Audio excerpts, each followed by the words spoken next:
அண்மை செய்தி.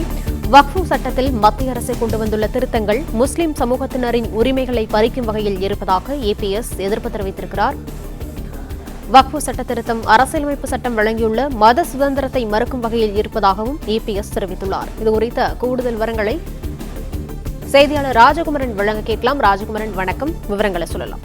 வக்ஃபு சட்டத்தில் மத்திய அரசு கொண்டு வந்துள்ள திருத்தங்கள் சிறுபான்மை சமூகத்தினரின் உரிமைகளை பறிக்கும் வகையில் உள்ளதாகவும் அரசியலமைப்பு சட்டம் வழங்கிய மத சுதந்திரத்தை மறுக்கும் வகையில் உள்ளதாகவும் எதிர்க்கட்சித் தலைவர் எடப்பாடி பழனிசாமி கண்டனம் தெரிவித்திருக்கின்றார்.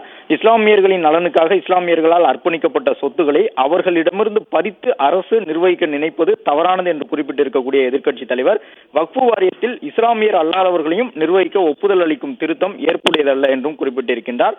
மேலும் வக்ஃபு சொத்துக்கள் தொடர்பான தரவுகளை சேகரிக்கும் மாநில அரசின் பணிகளை பறித்து மத்திய அரசின் கட்டுப்பாட்டில் கீழ் கொண்டு செல்வது கூட்டாட்சி தத்துவத்திற்கு எதிரானது என்று குறிப்பிட்டிருக்கக்கூடிய எதிர்க்கட்சித் தலைவர் எடப்பாடி பழனிசாமி மத சிறுபான்மையினருக்கு அரசியலமைப்பு சட்டம் வழங்கிய உரிமைகளை பறிக்கும் இந்த சட்ட திருத்தத்தை மத்திய அரசு ரத்து செய்ய வேண்டும் என வலியுறுத்தியுள்ளார்.